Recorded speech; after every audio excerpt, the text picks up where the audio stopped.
Tout d'abord, bonjour à vous tous. Merci aux organisateurs de cette conférence et à nos amis messins et nancéens qui sont à l'origine de ce projet,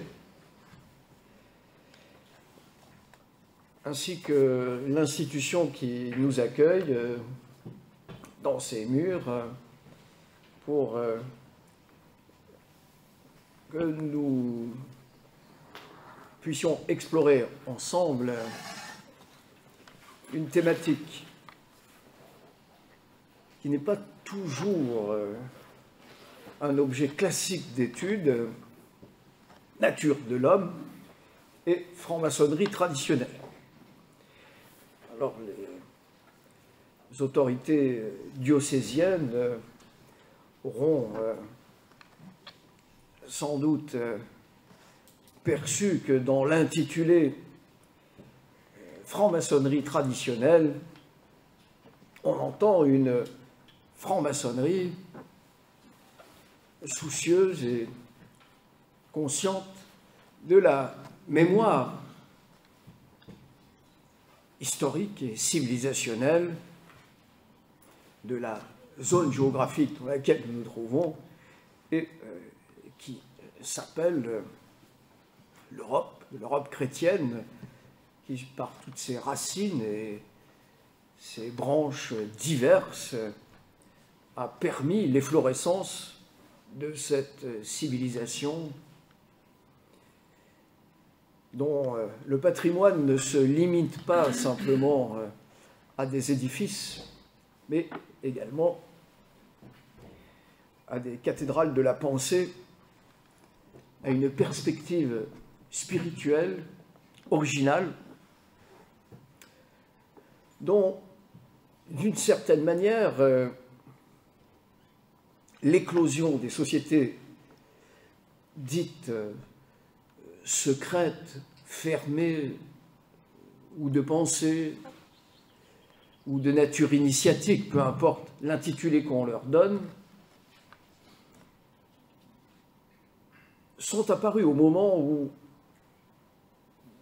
diverses sensibilités à travers l'histoire n'ont pas réussi à trouver leur place à l'intérieur de l'institution ecclésiale, pour différentes maisons qu'on pourra éclairer peut-être, mais dont les principales tiennent au fond à ce que leurs propositions sur le plan religieux sont venues heurter, ou en tout cas se confronter à des considérations, on pourrait dire d'ordre disciplinaire, qui les ont placés dans une situation délicate. Et la franc-maçonnerie traditionnelle, les sociétés de pensée, est apparue vraiment dans les premières années du XVIIIe siècle, en tout cas d'une manière organisée. Je ne parle pas des confréries de constructeurs, de bâtisseurs de cathédrales ou autres, qui étaient organisées dès le Moyen-Âge, qui remontent d'ailleurs très avant dans la nuit des temps. Mais pour ce qui concerne la franc-maçonnerie telle qu'on la connaît aujourd'hui, son moment d'éclosion est vraiment situé au tout début du XVIIIe siècle, à un moment où deux courants principaux vont faire l'objet de décisions disciplinaires visant à condamner des positions que l'institution ecclésiale regardait comme difficilement compatibles avec ses propres positions. Les deux courants auxquels je fais allusion sont, d'un côté, le courant augustinien, avec la sensibilité propre aux penseurs qui ont développé, mis à jour, élaboré ce retour à saint Augustin dès la fin du XVIe siècle, le début du XVIIe siècle. Donc, évidemment, le courant principal en France a eu pour figure Arnaud, Saint-Cyran, Barcos, Nicole et tant d'autres. Et pour l'autre branche, l'autre tendance, qui est une tendance qui vise à pousser les âmes à l'oraison, à la découverte intérieure de Dieu, qu'on a appelé d'un mot générique de quiétisme, et qui est en fait ni plus ni moins que la recherche par la prière de contemplation qu'on réservait généralement aux âmes élevées dans les monastères, à la capacité à rendre vivant, présent, Dieu dans l'âme, par un exercice dont le nom royal, entre guillemets, à cette époque-là, c'est-à-dire au XVIIe, XVIIIe siècle, était oraison mentale. Et ces fidèles, attachés à ces deux spiritualités spécifiques, à ces deux tendances, ont cherché refuge, soit en fuyant dans des contrées éloignées, soit en trouvant un abri à l'intérieur des sociétés de pensée. Et la franc-maçonnerie, au tout début du XVIIe siècle, je parle de la franc-maçonnerie traditionnelle, on verra ce qui la distingue, la franc-maçonnerie qui l'est un peu moins, eh bien, dans ces sociétés de pensée, ces âmes ont trouvé un lieu pour pouvoir vivre à l'abri des condamnations et dans la tranquillité qui sied d'ailleurs au parcours et au cheminement spirituel, une configuration en accord avec leur propre sensibilité personnelle. Et cette franc-maçonnerie dite traditionnelle a en effet pour caractéristique de se définir comme chrétienne, profondément et authentiquement chrétienne, et d'autre part, développant, conservant une sensibilité originale qui n'est pas exactement ce que les lois obligeantes et disciplinaires de l'Église font obligation aux fidèles de croire. Donc avec une attitude, je dirais, un peu à la marge, hein, d'approche particulière et spécifique de la rencontre avec Dieu et avec le religieux. Alors vous me direz, bon, on comprend bien un peu ce que peut être cette franc-maçonnerie traditionnelle, mais que vient faire ce rapport avec la nature de l'homme? Eh bien, nous rentrons à proprement parler dans le vif de notre sujet, puisque ce qui distingue ces courants de pensée, c'est que, d'abord et en premier lieu, ils sont fondés sur une anthropologie, c'est-à-dire une connaissance de l'homme, de sa nature, de ce qu'il est, et de ce que ses facultés, de ce que son rapport au monde lui permet d'effectuer, ou au contraire, lui interdit et le limite dans sa possibilité d'atteindre aux vérités éternelles et à la compréhension des grandes lois divines, puisqu'on reste dans un domaine où la transcendance, je le rappelle, est placée quasiment comme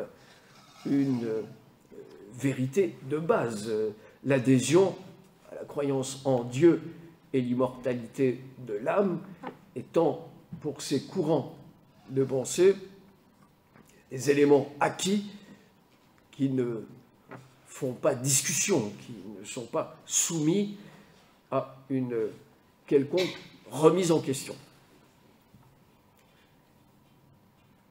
Cette nature de l'homme va faire l'objet d'un examen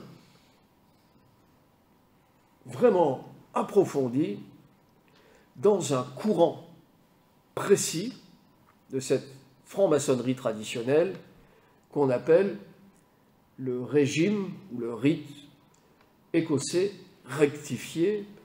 Pourquoi rectifié? Pourquoi régime?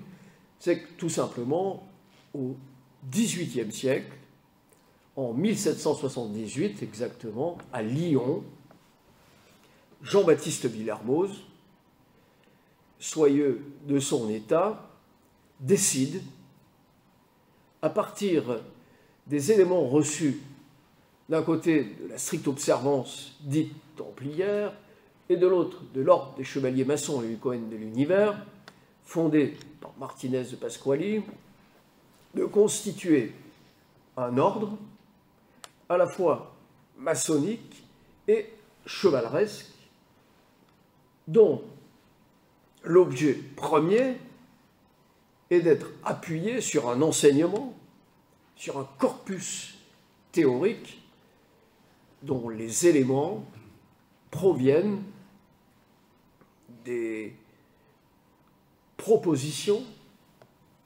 énoncées par Martinez de Pasquali dans un livre qui s'appelle « Le traité sur la réintégration des êtres dans leurs premières propriétés, vertus et puissances spirituelles divines primitives ».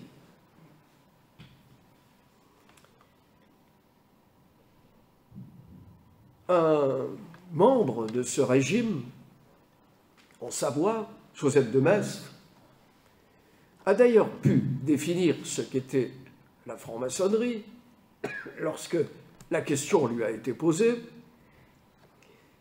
comme étant la science de l'homme par excellence. C'est dans un texte qui s'appelle « Le mémoire au duc de Brunswick » qui date de 1781, prévu pour 1782, en fait, qui avait été rédigé à la demande des questions posées aux loges à l'époque par le duc de Brunswick, à l'époque grand maître général de l'ordre, afin de savoir quelle était la nature de la franc-maçonnerie, son sujet, la raison de son existence et l'objet de sa recherche. Et dans ce mémoire, Joseph de Maistre écrit « Il est évident que le propre de notre ordre, ce qui doit spécifier, selon lui, la vraie maçonnerie », on va voir dans quelques instants pourquoi il utilise cette expression de vraie maçonnerie, n'est que la science de l'homme par excellence, c'est-à-dire la connaissance de son origine et de sa destination. Vraie maçonnerie, origine de l'homme et destination de l'homme. Pourquoi Joseph de Maistre utilise cette terminologie? Tout simplement parce qu'il considère qu'une maçonnerie authentique est précisément celle qui possède cet enseignement, qui est détentrice des connaissances sur l'homme, et une maçonnerie qui n'est pas vraie, qui ne serait pas authentique, serait une maçonnerie qui en serait dépourvue. En gros, une franc-maçonnerie qui serait exempte d'une véritable connaissance anthropologique. Sur quoi et de quoi relève l'anthropologie à laquelle fait allusion Joseph de Maistre? Tout simplement aux thèses développées par Martinez de Pasquali dans le traité auquel j'ai fait allusion, et qui nous dit ceci. À l'origine, avant même que les temps ne fussent, et en dehors de toute forme d'éternité de nature spatio-temporelle, Dieu émana des esprits. Parmi ces esprits, des classes différentes, on retrouve jusque-là la doctrine de Denis l'Aréopagie. À l'intérieur de ces classes d'esprits, les plus élevés se sont révoltés contre Dieu. Toujours ceux qui sont plus proches du trône divin qui se révoltent, ça paraît normal, par orgueil, jalousant le pouvoir détenu par le Créateur, et en punition ont été précipités dans un monde créé spécifiquement à cause de cette chute, cette première chute, qui est le monde matériel auquel nous nous trouvons, et ont été enfermés pour les empêcher d'étendre plus avant cette propagation du mal, des ténèbres, le monde servant à la fois de prison, mais aussi de barrière, de limite. Donc il a à la fois l'aspect négatif, mais aussi un aspect positif. Pour réparer cette première chute originelle, le Créateur décida d'émaner un nouvel esprit, Adam, dont l'objet, le but, était, outre de rendre gloire au Créateur par un sacerdoce dit primitif, mais également de travailler à la réconciliation, à la réintégration des esprits révoltés, de manière à ce qu'ils puissent revenir dans l'harmonie divine brisée. Voilà le schéma premier, principiel, qui s'écarte très peu, au fond, du schéma biblique. Bien évidemment, tout ça relève sans doute d'images, et il faut y voir, non une description littérale de ce qui s'est passé de manière exacte. On n'est pas dans le cadre d'un journal, pas un reportage télévisé, l'Écriture sainte. C'est une manière de nous faire comprendre les grandes lois spirituelles, les grands principes qui sont à l'œuvre ou dans l'esprit de l'homme. Et cette révélation des grands principes que l'on trouve dans la Sainte Écriture va trouver sous la plume de Martinez de Pasquali une sorte d'ampleur prodigieuse au niveau de la description. Car que va raconter Martinez de Pasquali qu'on ne trouve pas dans l'Écriture? Eh bien, tout simplement que, en réalité, Dieu, dans le premier moment de sa pensée, n'avait pas imaginé créer un monde matériel limité, soumis à la factualité, à la finitude, à la dégradation, à la corruption et à la mort. En réalité, Dieu souhaitait pour les êtres qu'il émanait, qu'il générait de lui, une vie en plénitude, une harmonie parfaite, l'immortalité et une relation complète avec lui, de manière immédiate, non brouillée, non ternie par un voile de distance qui aurait empêché une relation immédiate avec la divinité. Dans cette configuration, c'est ce qu'explique Martinez de Pasquali, le monde matériel va être imposé à Dieu et venir comme une contrainte dans le plan divin en contrariant quelque peu l'idée originelle, le projet premier. Et c'est là où notre anthropologie prend un aspect particulier, parce que Adam, conçu par Dieu pour réparer cette situation, qui est une souffrance pour Dieu et qui est une souffrance pour les esprits séparés, qui sont emprisonnés dans ce monde matériel.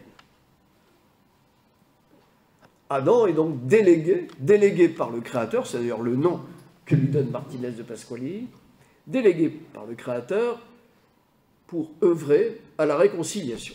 Le problème, et là on retrouve l'épisode biblique, c'est que Adam ne va pas être fidèle au Créateur. Et malgré la gloire qui l'entourait, la magnificence de son état, l'immortalité de sa nature originelle, va commettre un péché de désobéissance, de trahison. Non seulement il ne va pas répondre à l'objet que Dieu lui avait fixé, mais, et c'est là où l'anthropologie de la franc-maçonnerie traditionnelle prend un éclairage particulier, c'est que Adam va collaborer avec les ennemis de l'Éternel, avec les anges révoltés, et collaborer au point d'être sensible au discours qui vient à son oreille pour l'inviter à se rendre semblable à Dieu et à ravir au Créateur la gloire, la puissance et la grandeur qui est la sienne. Depuis cet épisode, qu'on appelle le péché originel, l'homme, c'est-à-dire au sens générique, c'est-à-dire toute la famille humaine, porte dans ses gènes une sorte de propension à la désobéissance et au non-respect des principes, des lois et des règles. C'est, on va dire, génétiquement à l'intérieur de l'homme. La meilleure expression de cette tendance, c'est au fond l'examen que l'on peut porter sur la créature humaine. Le premier cri du nouveau-né, lorsqu'il commence à s'exprimer, ce sont des cris. Et non, toute l'éducation de l'enfance, je pense que les mères de famille, les mamans et les jeunes papas le savent, c'est précisément de corriger cette tendance au refus et au rejet de toutes les règles, de toutes les lois. Et si on laisse faire le jeune enfant, eh bien, il veut manger à toute heure, ne jamais dormir, ou dormir quand ça lui plaît, etc. C'est très difficile. Il faut donc l'élever, et élever un enfant, c'est précisément lui rappeler les règles, les lois, les principes, les éléments de vie ordonnés qui permettent de grandir en force et en vigueur, sans tomber dans les pièges classiques qu'une nature attirée instinctivement vers le négatif nous fait désirer. Alors que ce gène vers le négatif se trouve à l'intérieur de l'homme, on peut l'entourer d'images mythologiques, telles que la Sainte Écriture nous le rappelle, ou comme les écrits de cette franc-maçonnerie traditionnelle y font écho. Évidemment, on est dans le domaine littéraire, on est dans le domaine de l'évocation littéraire. Mais en réalité, ce que l'on voit et ce que l'on perçoit, c'est que cette évocation littéraire est effectivement fidèle, en correspondance avec ce que l'on voit et constate dans la nature de chaque homme, de chaque créature, et de ce que l'on peut constater, en résulte une conclusion, c'est qu'il y a intrinsèquement placé à l'intérieur de toute créature une tendance vers la chute, le refus, la désobéissance, l'insoumission, le non-respect des règles, pour tout dire, la volonté de destruction de toute limite et de toute loi. C'est d'ailleurs pourquoi, à toute société humaine, il faut des règles fixes, précises, des lois, des règles, parce que si on laisse faire les initiatives humaines, c'est le chaos généralisé, inévitablement. Inévitablement parce que l'homme porte en lui cette racine d'insoumission. Donc, s'il n'y a pas de règles précises, ordonnées, eh bien,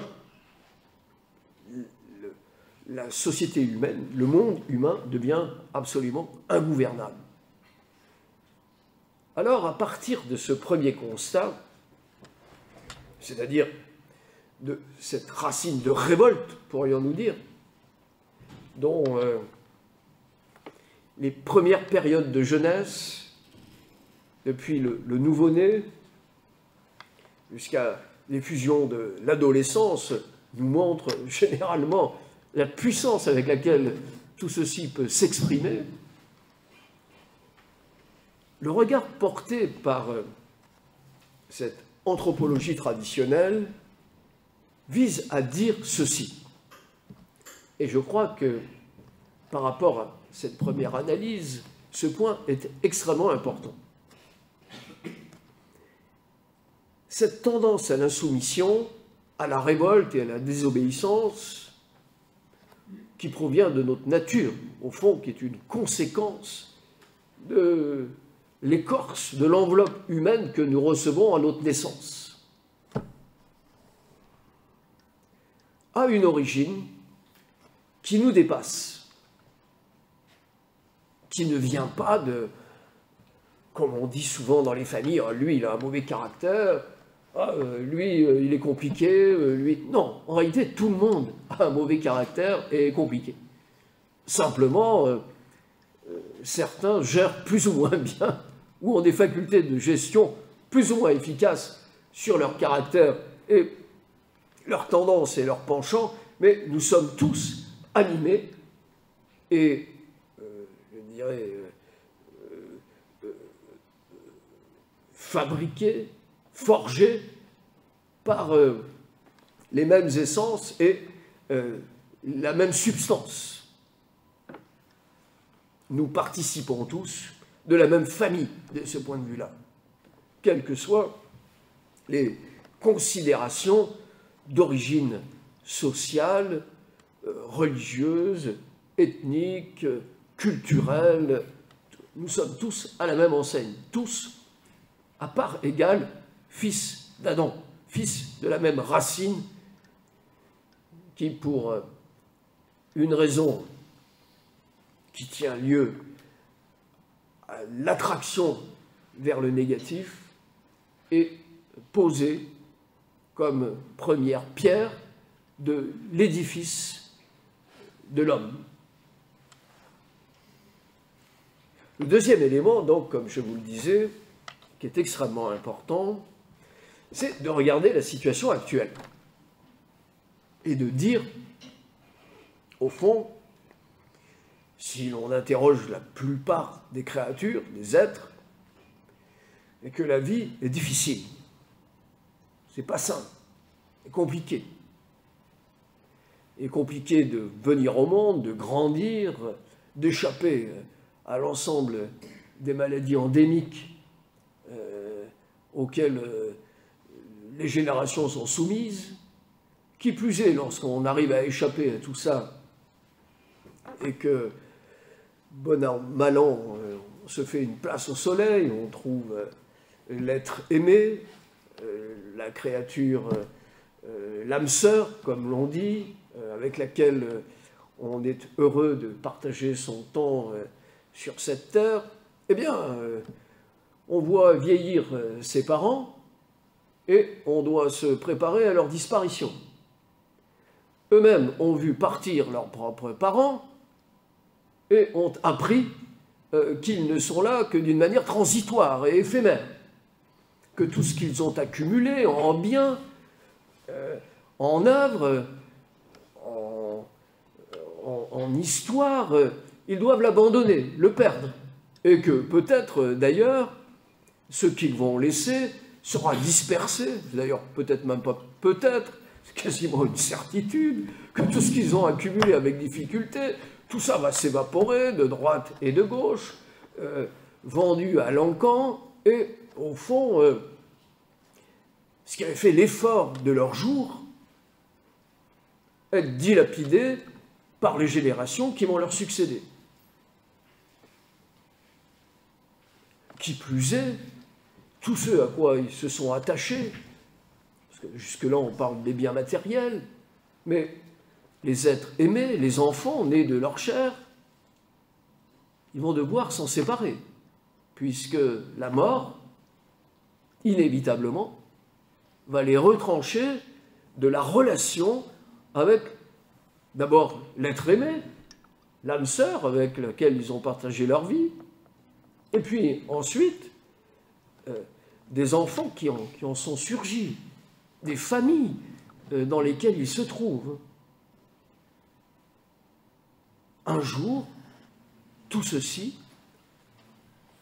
sera retiré de notre vue. Et la détermination à la mort n'est pas une hypothèse, une fable ou une considération d'ordre intellectuel. C'est une détermination. Alors je sais bien que dans notre siècle et à notre époque, on a été nourri par toutes les philosophies du soupçon et de la révolte, des lendemains qui chantent, radieux, et de l'homme nouveau, porté sur les fonds baptismaux de l'histoire par un hegelianisme plus ou moins bien pensé. L'idée qu'il y ait une détermination indépassable est une idée insupportable à l'homme d'aujourd'hui. Comment? Il y aurait, pour mon être, une loi qui viendrait s'imposer à moi. Eh oui. Et cette loi, la première, c'est que nous sommes tous des créatures éphémères, des créatures nées sous la loi dite de la dépendance. D'ailleurs, je vous signale un des premiers regards du Bouddha Sakyamuni qui lui fait dire que tout est souffrance, dukkha en sanskrit, et qu'en réalité, tout est soumis à la loi que dans le bouddhisme on appelle la loi d'impermanence.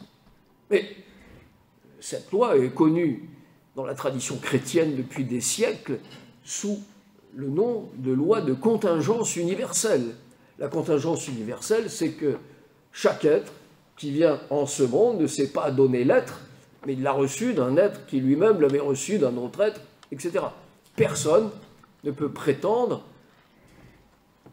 avec autorité à dire « je suis à moi-même mon propre créateur, je suis celui qui s'est donné la vie ». Il n'y en a qu'un qui peut dire ça. Je suis celui qui suis. C'est celui qui s'est révélé dans le buisson ardent à Moïse, au chapitre 3 de l'Exode, verset 14. Ayez, Asher, ayez, en hébreu. Je suis celui qui suis. Ogosum, quisum.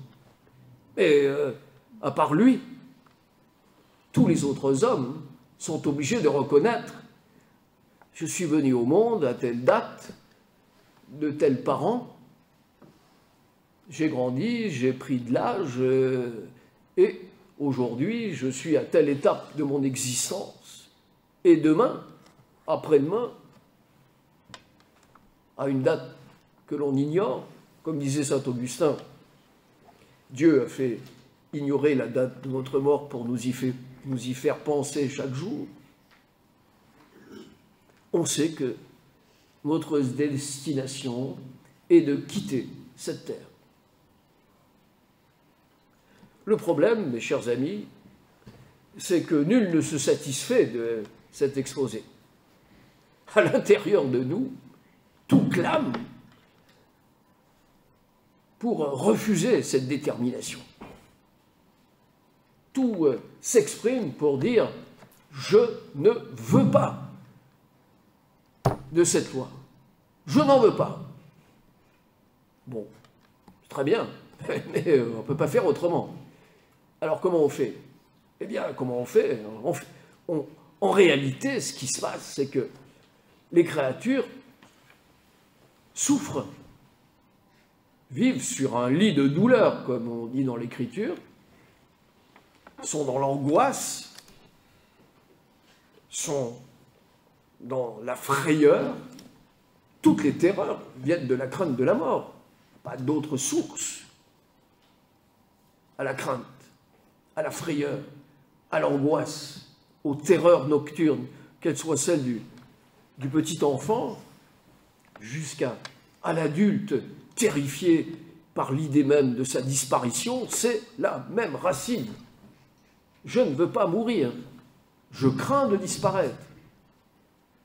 Et en effet, pourquoi sommes-nous dans cette crainte?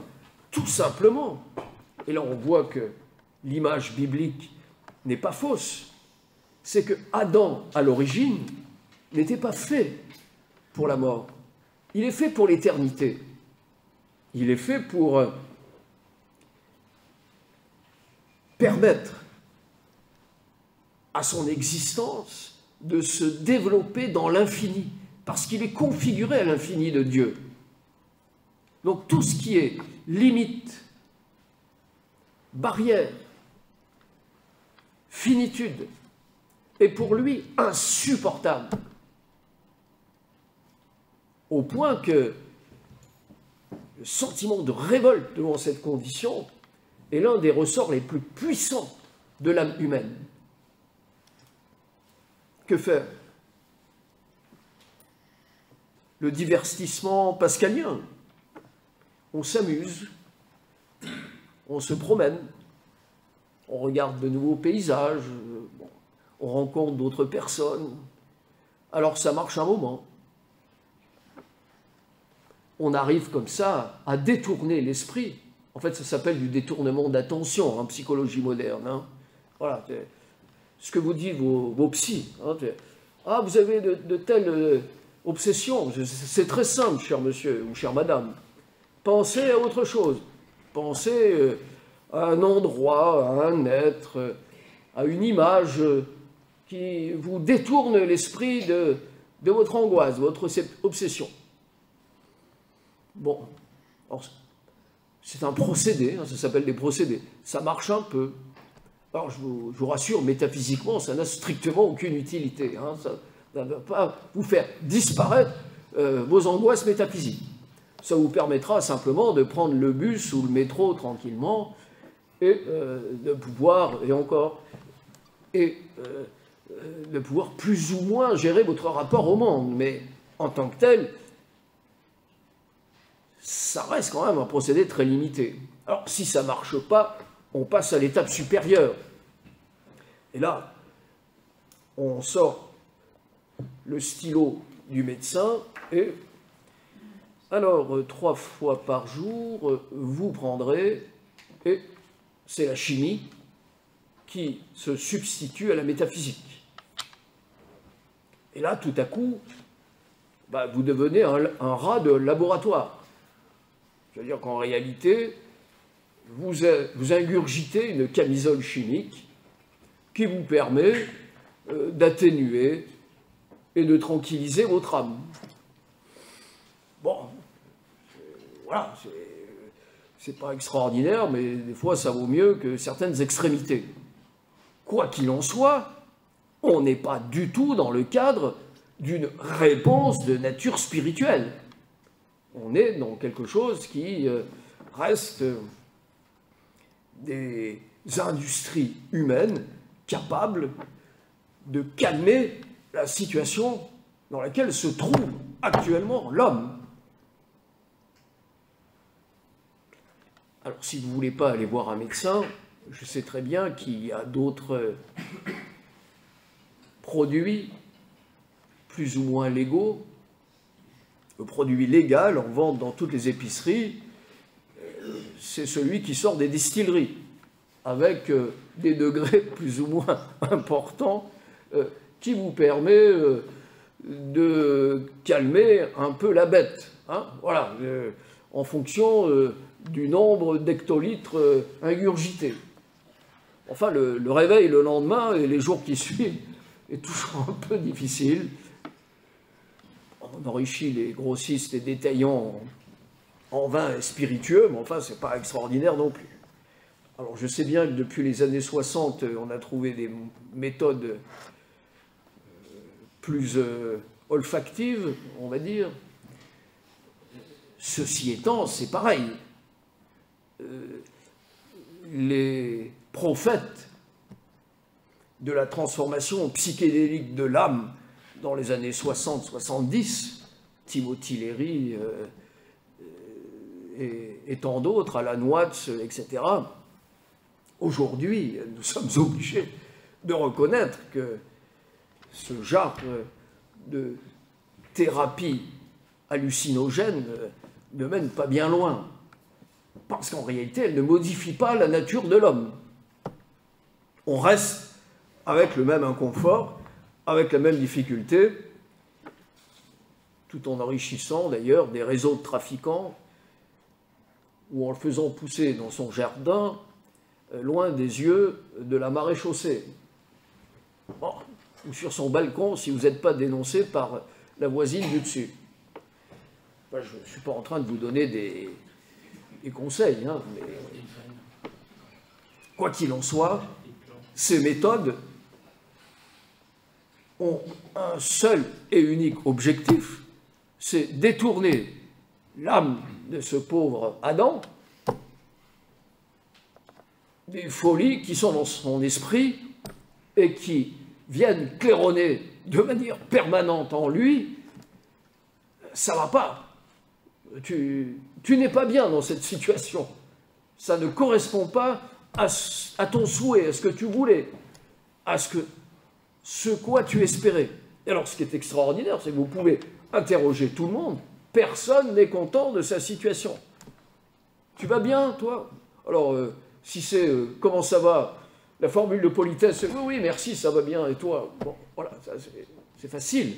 Mais si on va plus loin dans la discussion, qu'on est un peu intime avec la personne, très vite, on s'aperçoit que c'est pas bien simple. La vie est compliquée. La vie est compliquée pour tout le monde. Et si on est un peu honnête, que ce soit l'état dans lequel on vit à l'intérieur de cette société, c'est difficile. C'est difficile pour tout le monde. Et c'est difficile pour ceux qui vivent sous les lois, pour ceux qui les fabriquent et pour ceux qui ont le rôle de les faire appliquer. C'est compliqué pour tout le monde. Alors comment on fait?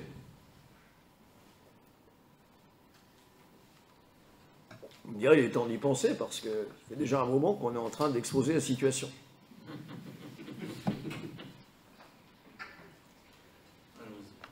On ne prend pas de stupéfiants,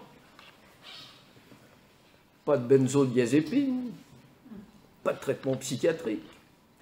On évite les débits de boissons. Ah oui, il y a un chemin, il y a une voie entre le divertissement et les hallucinogènes ou les thérapeutiques. Une sorte de troisième voie qui, en réalité, serait à distance de ces deux extrêmes. Une troisième voie de salut. C'est la voie spirituelle. C'est la voie de la montée vers la transcendance. C'est la voie du retour vers sa vraie nature, vers son identité réelle. Une voie où l'on puisse retrouver les éléments qui étaient les éléments premiers à l'époque, avant la chute, et les éléments également auxquels nous sommes destinés, réellement, pour vivre comment? Dans le bonheur, dans la lumière, dans l'harmonie, dans la paix, dans la concorde. Mais alors, c'est possible ici. On peut commencer à l'expérimenter, parce que c'est bien beau, tout ça, c'est la théorie. Eh bien, précisément, mes chers amis, les sociétés traditionnelles possédaient les clés pour résoudre cette situation. Ces clés ont été déposées dans les courants dont je vous ai parlé, courants spirituels, religieux, et des courants religieux,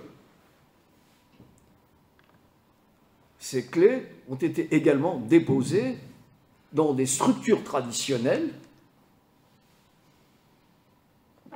qui ont encore la connaissance, la mémoire et aussi les moyens de nous faire travailler vers notre rencontre avec l'état premier. Et c'est précisément ce que l'on peut définir comme étant la franc-maçonnerie traditionnelle, c'est-à-dire une franc-maçonnerie qui possède ces clés. Et une franc-maçonnerie qui n'est pas traditionnelle, c'est une franc-maçonnerie qui peut s'entourer de grands titres, proposer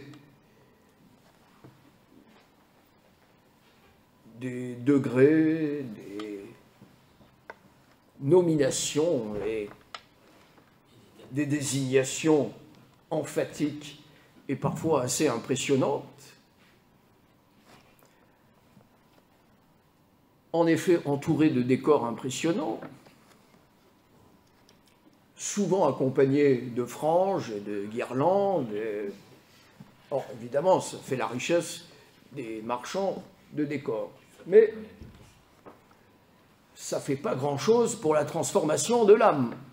On peut dire même que ça sert strictement à rien, si ce n'est de faire les pans sur des estrades ou devant des caméras de télévision, mais du point de vue initiatique, ça ne sert strictement à rien du tout.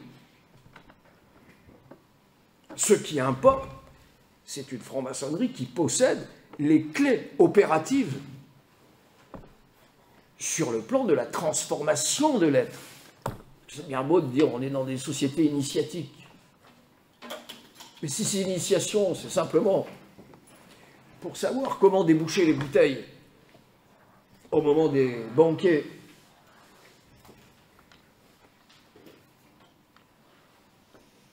ou de définir le prix des cotisations annuelles, qu'on appelle capitation en maçonnerie, vous conviendrez avec moi que c'est une initiation quand même relativement réduite.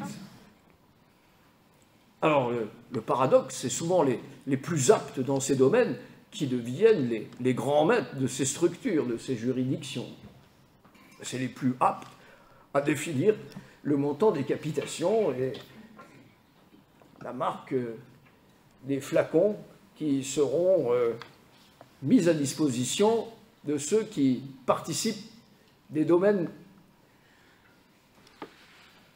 Vous voyez bien que le propre, le critère de réalité sur une franc-maçonnerie digne de ce nom, c'est celle qui a compris où en était Adam, où en était l'homme, hein, l'homme réel, pas fantasmé, et les réponses réelles, elles aussi, que l'on doit apporter à cette situation.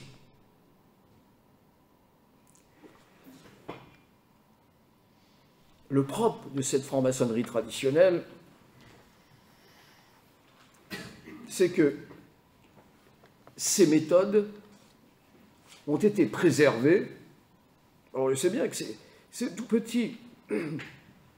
Ça concerne un tout petit nombre d'êtres. Si c'était les foules, ça se saurait. Ça ne court pas les rues, comme on dit. Voilà. Mais il y a des maîtres qui ont subsisté dans cette science, comme dit une certaine instruction. Et ces maîtres éclairés possèdent encore la connaissance de ce qui est vital pour l'âme, l'âme de désir, comme on dit, afin, dès ici-bas, dès maintenant, de rentrer en contact avec les domaines de son ressourcement, de sa régénération.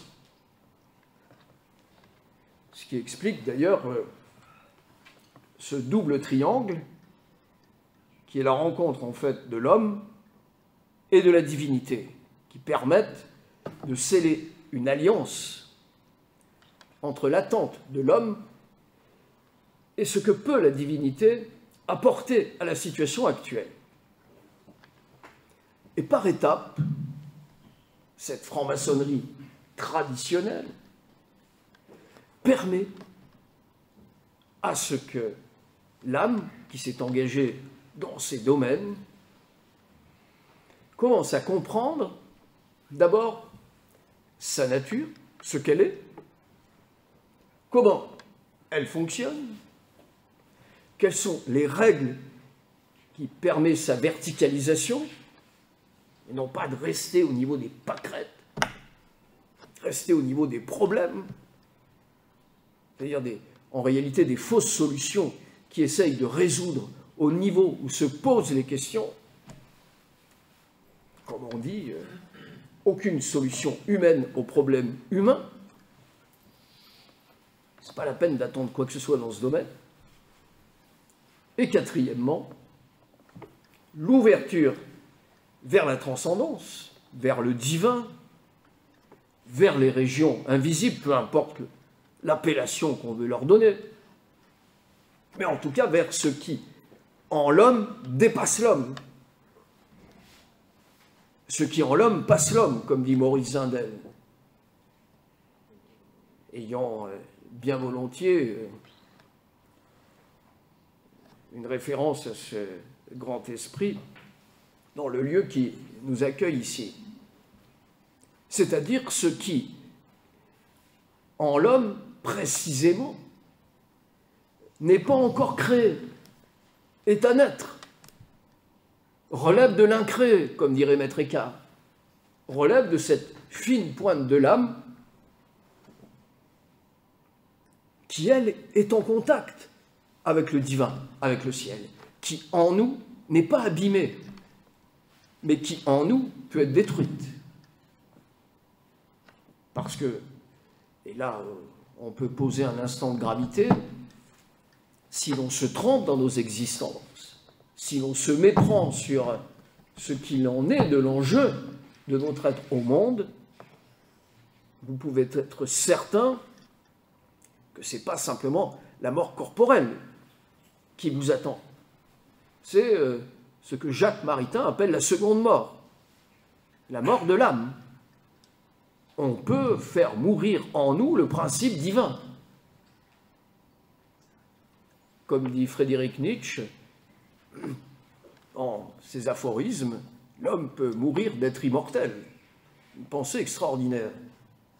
Dans le Zarathustra, le 4e livre d'Ainsi parlait Zarathustra.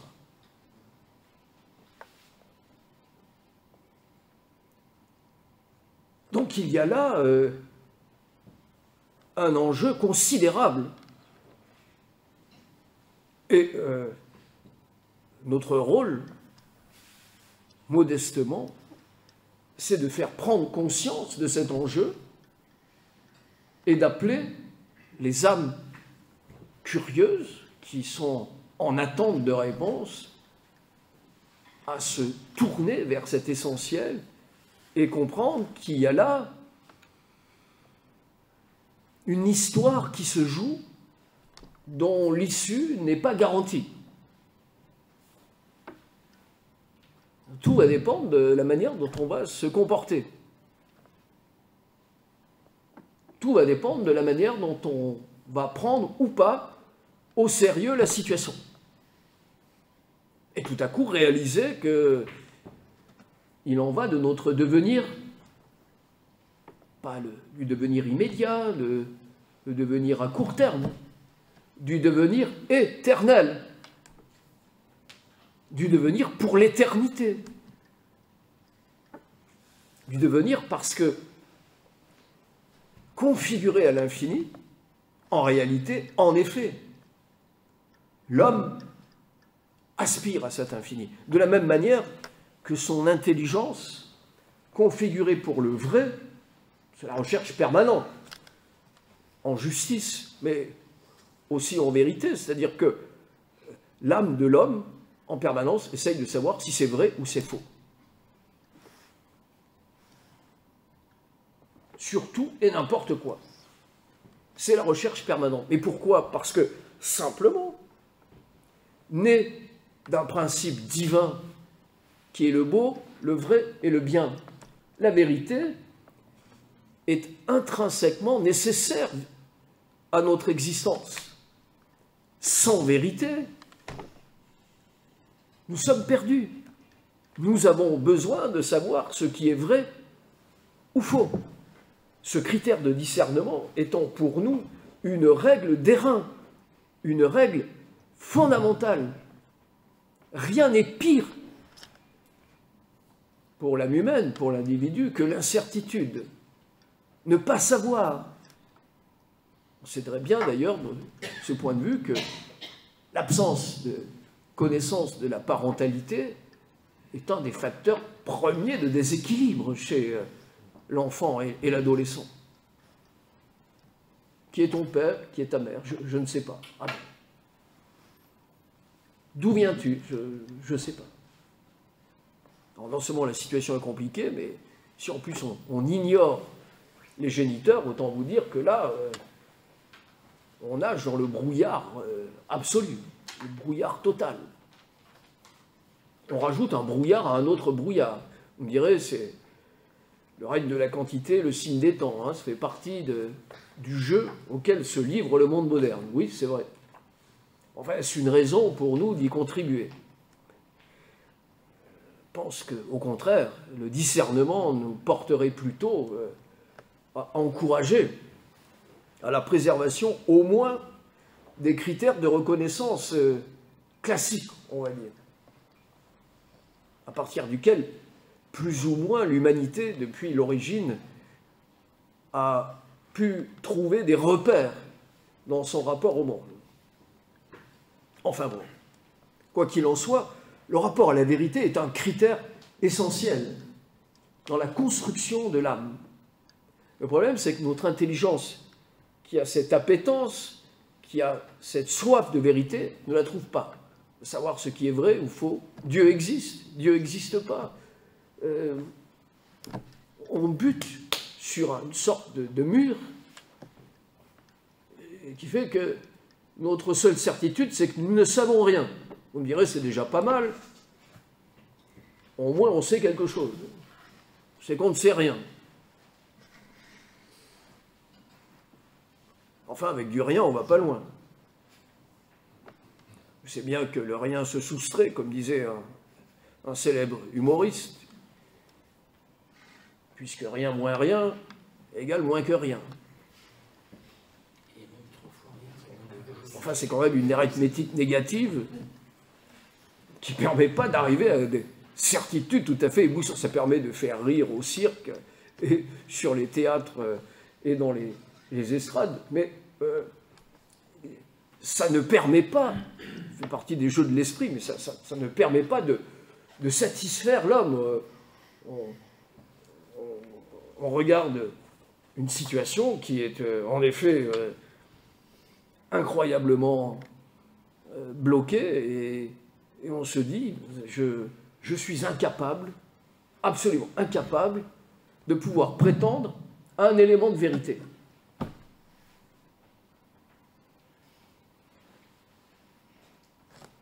Et pour finir, dans ma conduite, ma manière d'être au monde, je veux, ou j'aspire, à être regardé comme un homme droit, honnête, sincère, et en réalité, tout en moi pousse vers la ruse, la tromperie, la manière de resquiller, d'escroquer, Bon, je ne suis pas en train de vanter l'efficacité de Bercy, hein, vous avez compris, hein, mais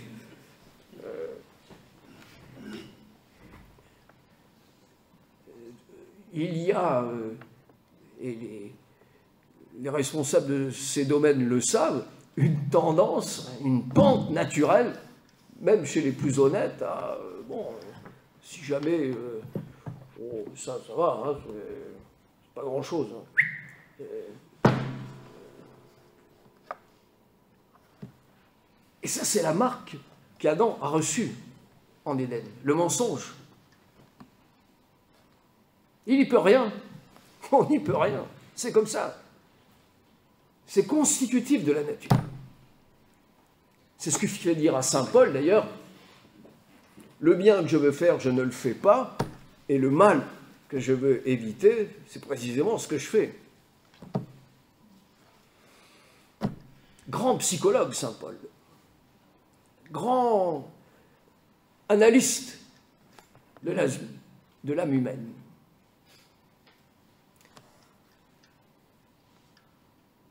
Le vrai, le bien,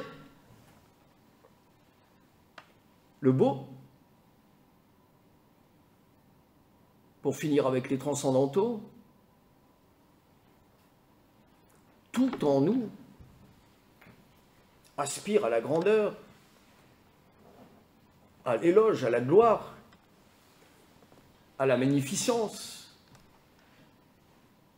Et nous nous traînons dans des corps de matière qui sont soumis au sommeil, à la fatigue, à la lassitude.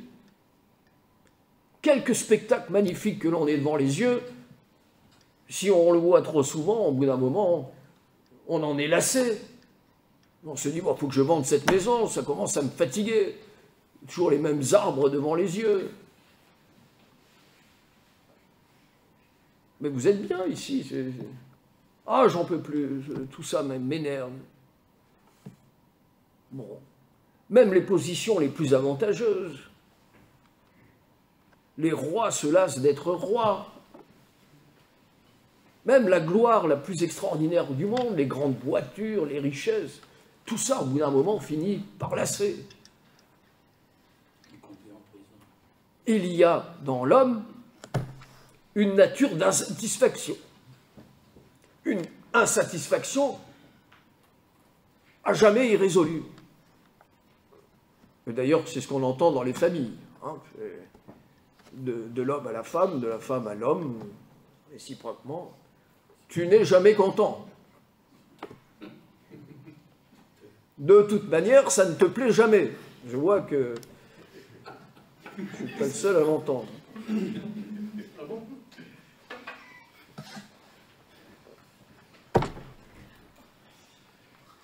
Il faut toujours que tu ronchonnes. Tu es toujours avec ton mauvais caractère. Il n'y a personne qui a grâce à tes yeux. Enfin bon, je vous passe toutes les expressions, on connaît tout ça par cœur. Ben oui, c'est normal. C'est normal, parce que tout le spectacle qu'on a devant les yeux, c'est pas celui auquel on était appelé. Le spectacle auquel on était appelé, c'était la contemplation divine. Alors vous me direz, voir la cousine Berthe tous les samedis arriver avec son vacherin, effectivement, ça finit par fatiguer à la maison.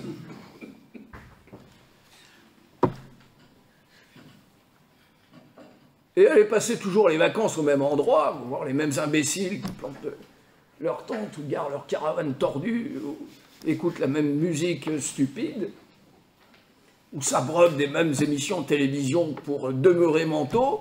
Ah, ben voilà, au bout d'un moment, on en a ras-le-bol.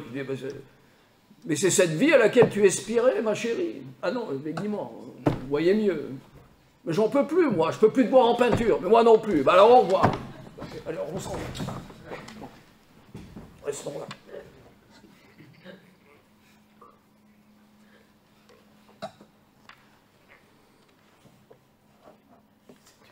Vous connaissez la phrase de Sacha Guitry, au début,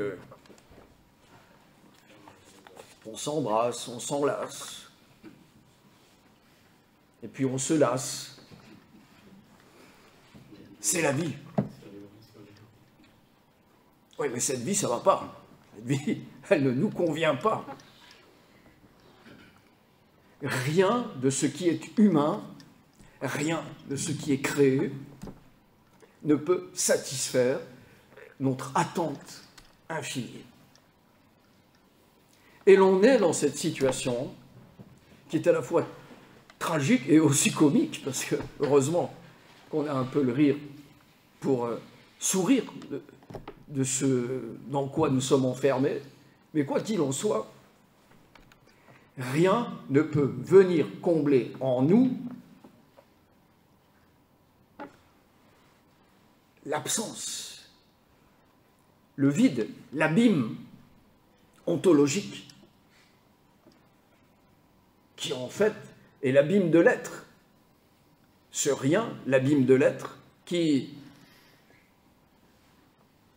depuis les premiers temps, est venu créer une brèche, comme dit Jacob Böhm, à l'intérieur de la structure humaine, et fait que son désir de Dieu est un désir qui ouvre complètement la perspective et l'oblige à dépasser le simple niveau humain pour aller vers la transcendance. Et alors, nous arrivons à notre troisièmement. Il reste encore une dizaine de points à voir, donc voilà.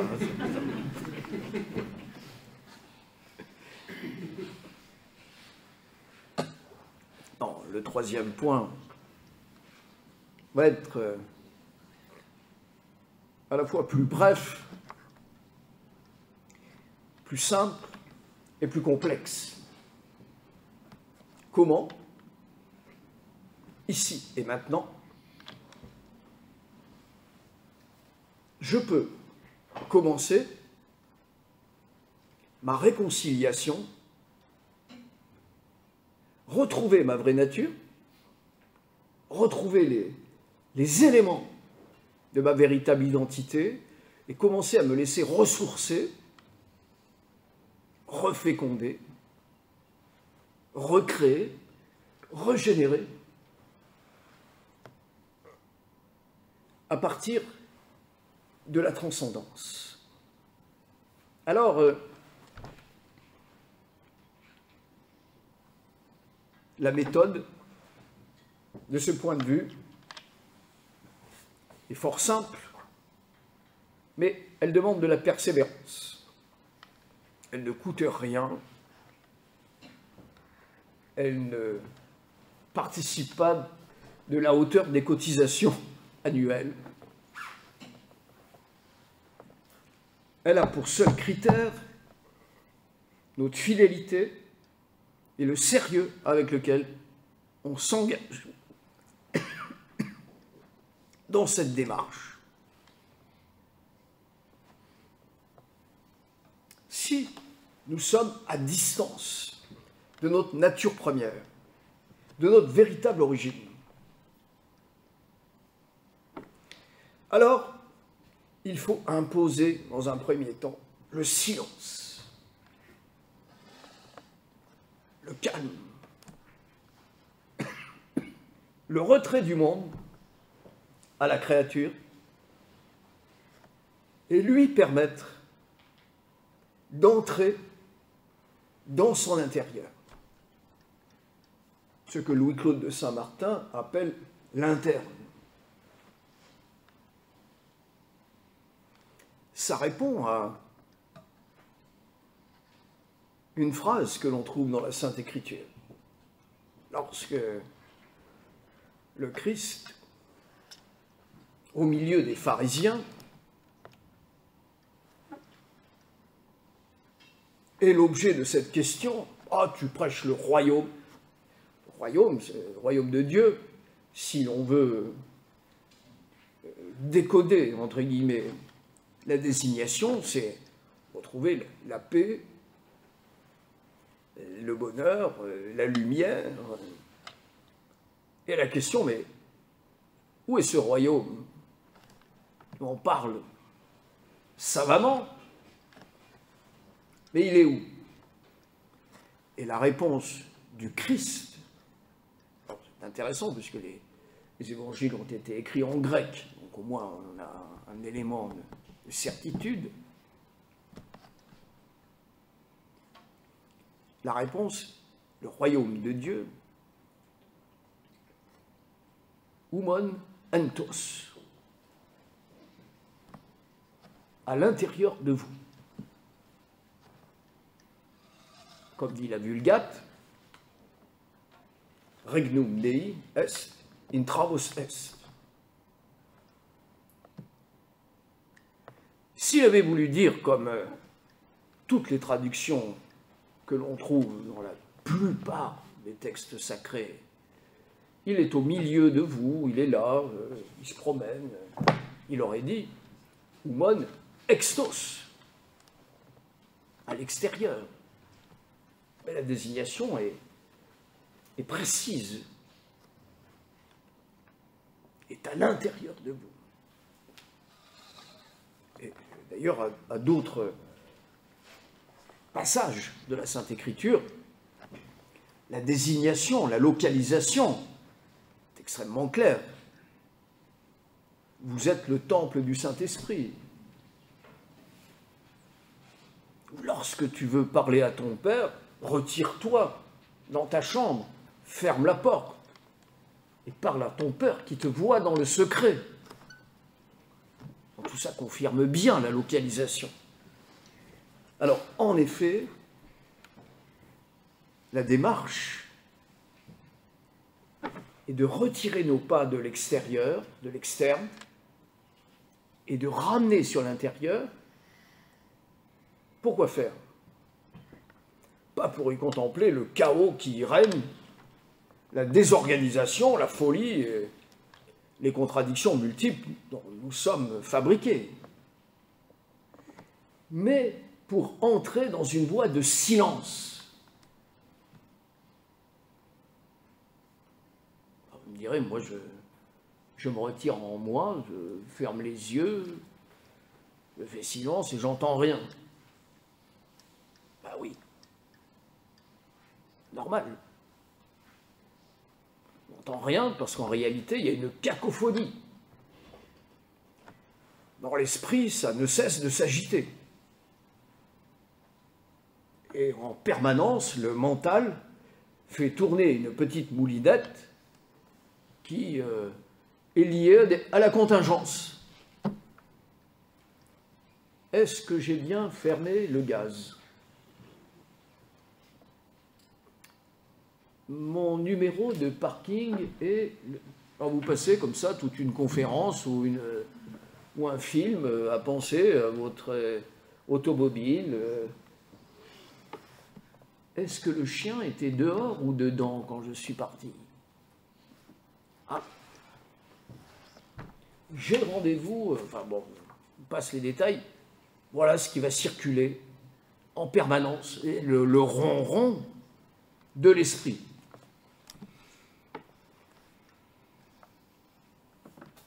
Mais il y a un moment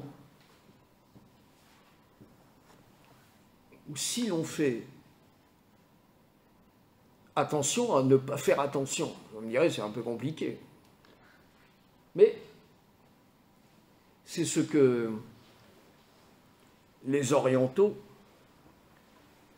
appellent le lâcher-prise ou le laisser-passer les pensées. Vous savez, comme on appelle les moines zen, unsui, nuage et eau. Fluide comme l'eau et qui passe comme les nuages dans le ciel. On ne s'attache pas aux pensées transitoires. On laisse passer. On ne cherche ni à les combattre, ni à les entretenir. Elles sont ce qu'elles sont. On ne porte pas de jugement. On suspend notre jugement. On suspend notre activité mentale. Et là, tout à coup, peut éclore, avec le sentiment de la présence de Dieu, un contact, très bref au début, un millième de seconde. Mais si nous sommes fidèles à cette rencontre, à ce rendez-vous mystique, alors ce millième de seconde peut devenir une seconde au bout de une semaine, un mois, 2 mois, 3 mois. Saint Jean de la Croix dit 3 mois, donc soyons patients. Ou tout à coup, comme Dieu est intemporel, si le contact avec cette présence divine a lieu même une demi-seconde, c'est une demi-seconde d'éternité. C'est une demi-seconde qui excède tous nos données spatio-temporelles. Et là, tout à coup, la conscience de notre vraie nature va éclore en nous, va commencer à croître, à rayonner, à transformer notre être, à modifier notre rapport au monde. Tiens, tu es moins irritable ces jours-ci. On te sent plus tranquille. Qu'est-ce qui se passe? Oh, rien, rien.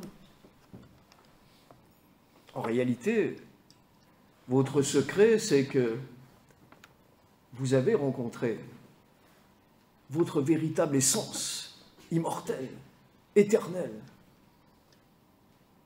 Et cette rencontre, plus vous allez la travailler, plus vous allez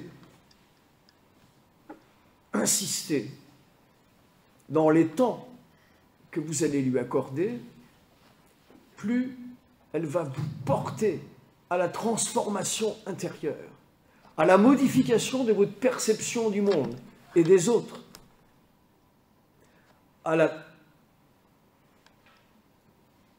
je dirais, remise en question de tout ce qui faisait vos contrariétés, vos insatisfactions, vos énervements. Et tout à coup, vous verrez ça avec distance, avec le grand mot qu'on employait à l'époque des grands courants de la mystique, le détachement, avec l'abandon à la providence divine, le saint exercice du détachement.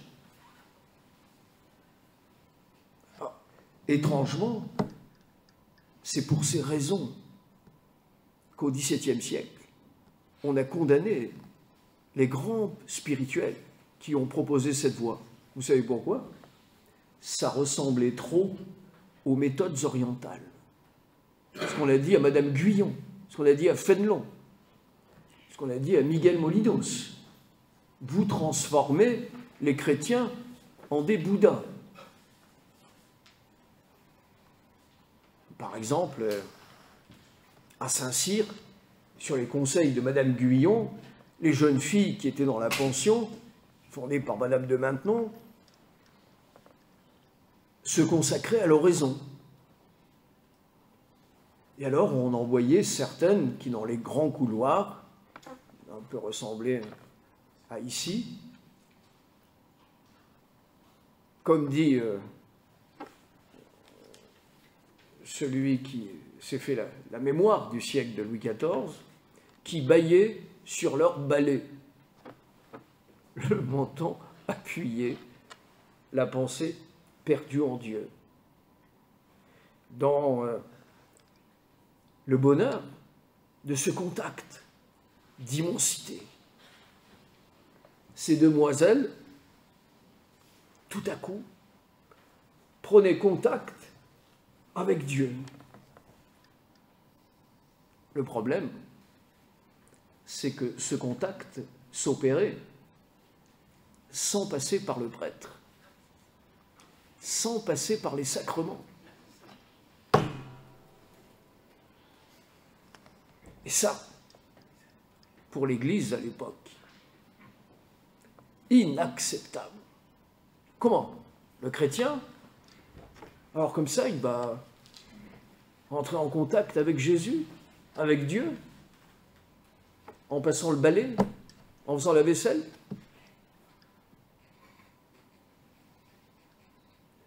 Sans un prêtre, sans aller à l'Eucharistie, sans aller à l'office. Et les condamnations se sont mises à pleuvoir les unes derrière les autres, jusqu'au point de criminaliser cette voie mystique et de la faire disparaître de la spiritualité chrétienne jusqu'à très récemment. Alors que Sainte Thérèse d'Avila l'appelle l'eau vive de l'âme, docteur de l'Église, Sainte Thérèse d'Avila.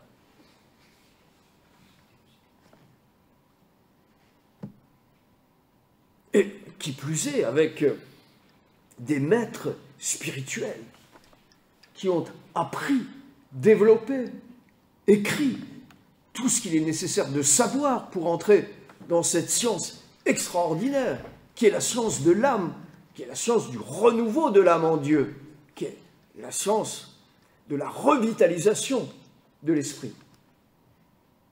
Parce que tout à coup, qu'est-ce qui se passe? Au bout d'un certain temps, il faut être fidèle à l'oraison. Mais c'est Dieu qui vient prier en nous. C'est lui qui vient nous parler. C'est lui qui vient agir.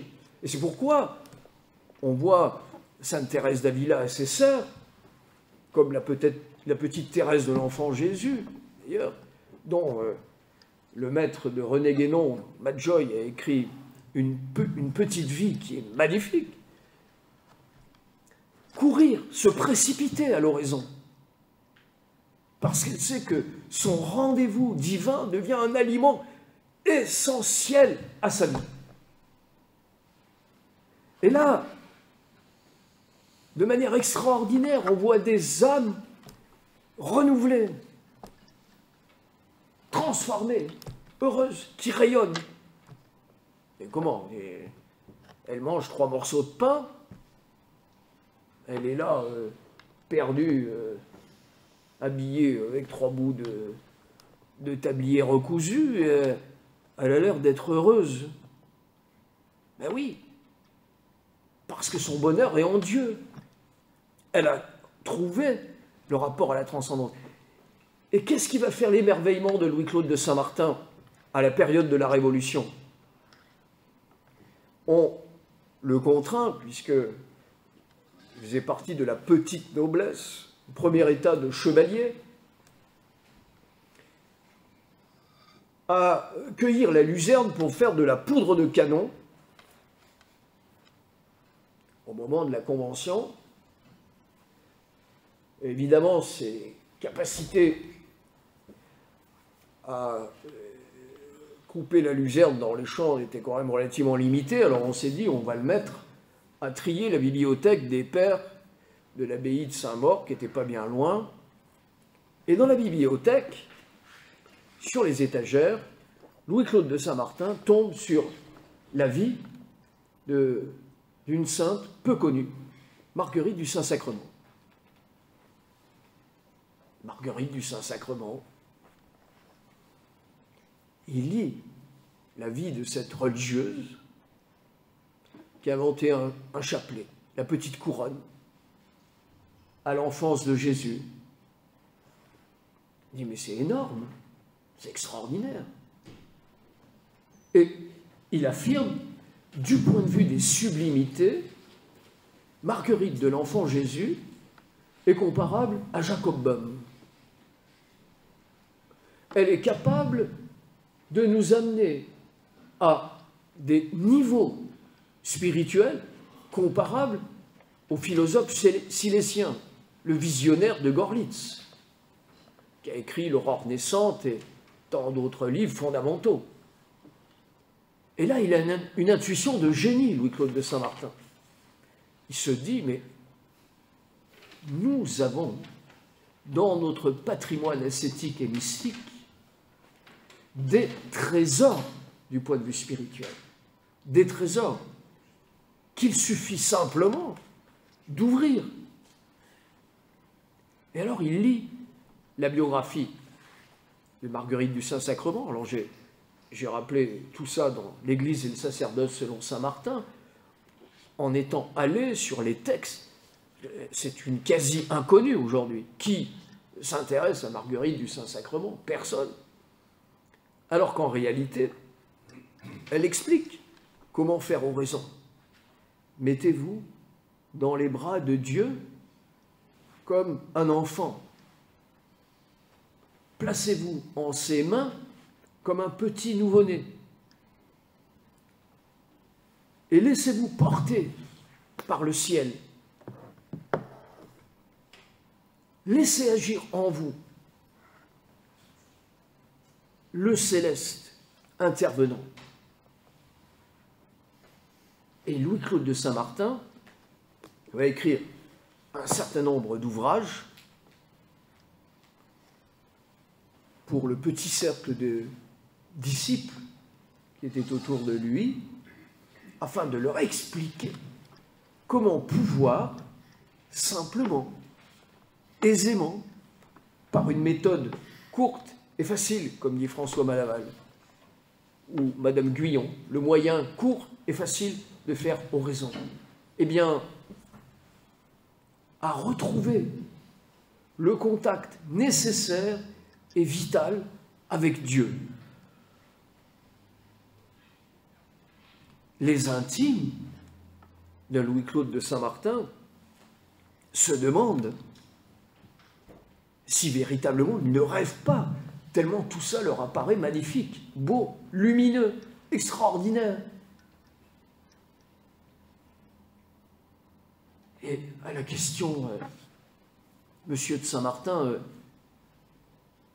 qu'est-il nécessaire pour s'engager dans ces domaines? Ah, c'est très simple. Vous réunir, allumer une petite bougie, prier en silence, laissez Dieu agir en vous.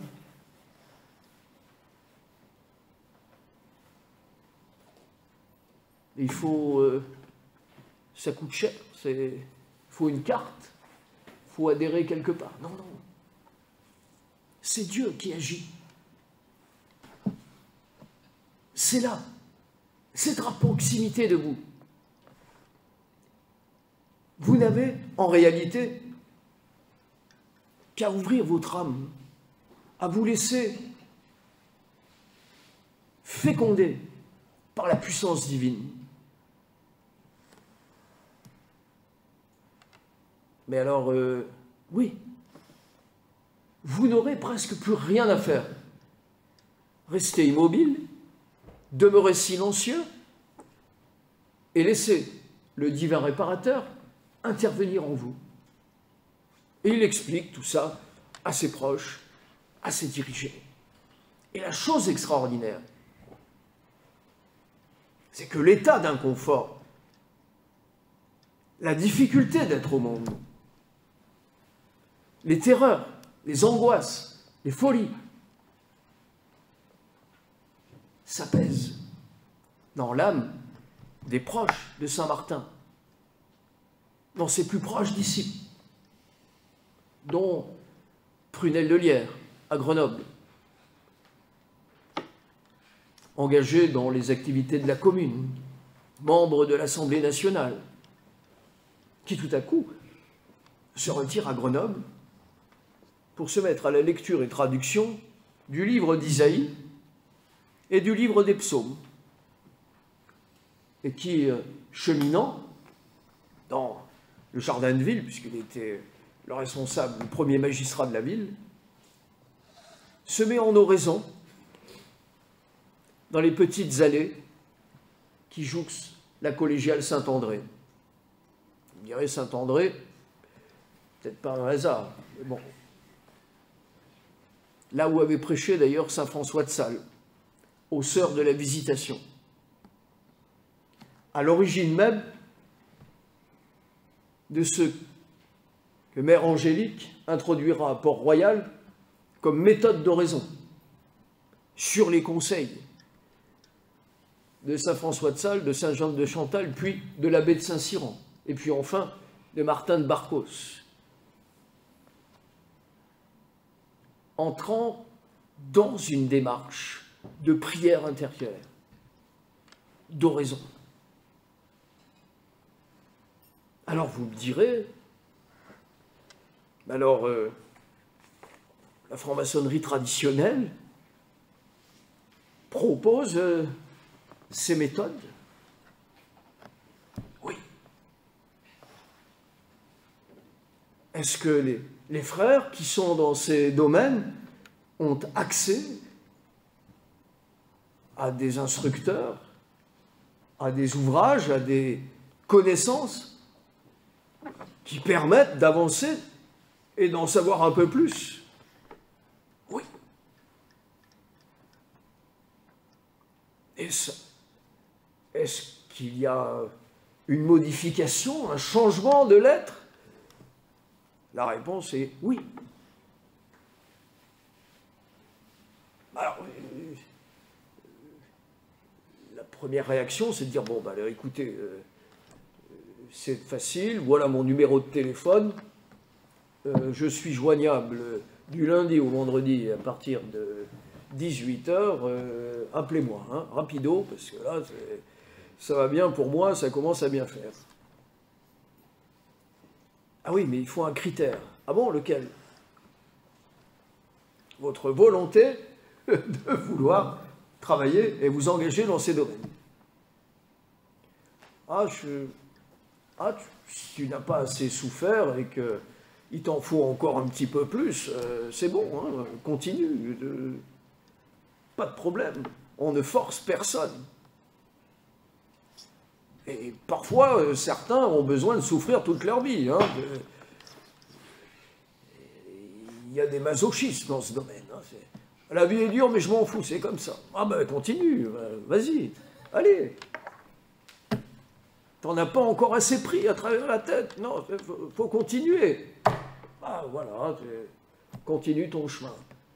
Ou alors, on va se satisfaire de glorioles, d'autres. Mais si on veut œuvrer véritablement à la montée en exigence du point de vue spirituel, alors oui, il y a la possibilité d'un chemin, il y a la possibilité auprès de certaines petites structures, qui ne font pas de la publicité, qui ne sont pas dans les colonnes des journaux, mais qui existent malgré tout, et qui ont d'ailleurs été voulues comme telles par leurs fondateurs au XVIIIe siècle. Saint-Martin n'a pas voulu fonder d'ailleurs un groupe, une école ou quoi que ce soit. Il reste un maître spirituel qui délivre un enseignement pour l'âme. Son condisciple, Jean-Baptiste Villermoz, a quand même considéré que, vu la nature de l'homme, il valait mieux qu'il y ait un cadre bien précis, bien clair, des règles, des lois, une hiérarchie, une structure, parce qu'autrement, ça part de tous les côtés. On ne peut pas lui donner tort au regard de ce qui, aujourd'hui, relève de l'héritage de Jean-Baptiste Villermoz, qui a permis quand même de préserver immensément de choses. Et mon rôle n'est pas de vous dire « choisissez Villermoz au profit de Saint-Martin » ou Saint-Martin au profit de Villermoz, mais de vous dire « allez vers ce qui vous semble le plus proche, le plus juste » ou peut-être même, comme disait Saint-Martin de Beum et de Martinez, faites un heureux mariage entre le côté organisé et le côté plus ouvert, plus souple. Mais l'important, mes bien chers amis, c'est de comprendre que de cette décision à nous engager véritablement dans le chemin de la vérité et de la lumière dépend notre métanoïa, notre nouvelle naissance, notre transformation, notre manière d'être un nouvel homme, un nouvel être au monde, une nouvelle créature, une nouvelle âme, emplie de lumière, baignant dans la vérité, inondée par la beauté qui vient de Dieu. Et ça, mes bien chers amis, il n'est pas inutile de consacrer 2 heures d'un après-midi du samedi du mois d'avril, au moment où la nature semble tout à coup rejaillir et nous rappeler que rien ne meurt, pour tout à coup comprendre que notre vie surnaturelle, elle ne nous attend pas après notre disparition, mais elle a déjà commencé, ici, maintenant. Pourquoi? Parce que, comme le disait Saint Martin, il y a 2 sortes d'hommes.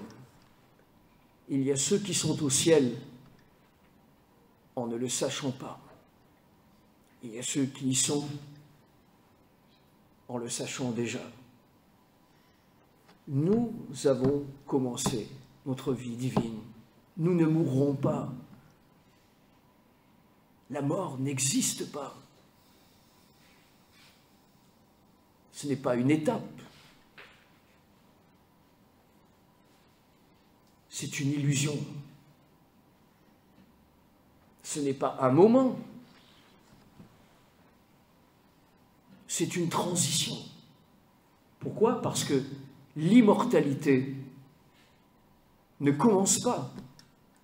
Il n'y a pas de moment dans le temps où nous avons été, puisque notre âme est immortelle. Ça veut dire qu'il n'y a pas de limite dans le passé et qu'il n'y a pas de limite dans le futur. Alors, si nous sommes configurés à l'immortalité, la situation d'inconfort dans laquelle nous nous trouvons ne correspond simplement qu'à la projection et à l'adhérence, à l'adhésion que nous faisons, en la croyance que notre vraie vie est cette vie temporelle, passagère, limitée. C'est qu'un rêve. un moment éphémère.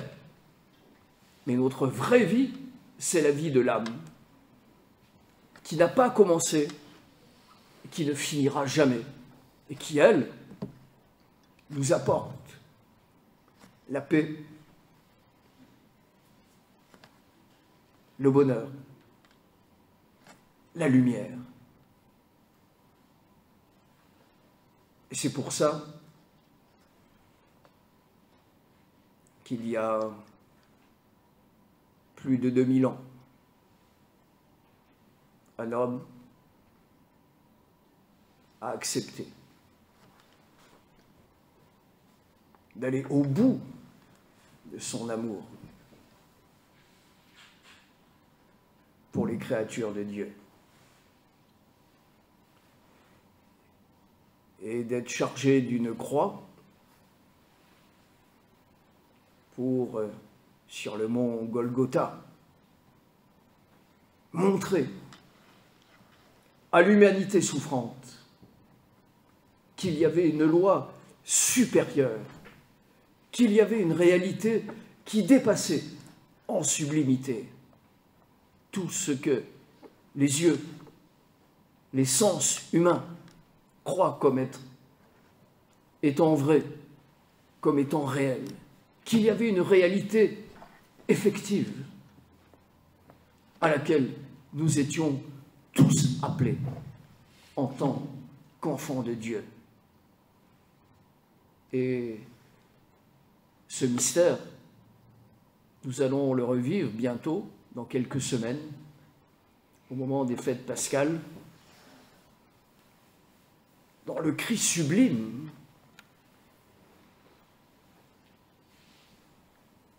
du dernier souffle sur la croix, où, expirant, en réalité, le Christ permettait à toute l'humanité d'atteindre à son éternité et son immortalité en lui montrant que la vie était plus forte que la mort et que de tout temps, l'âme n'avait jamais été séparée de Dieu et qu'elle avait à vivre dans cette intimité de Dieu parce que telle était sa nature originelle, son état constant et sa destination future. Les trois temps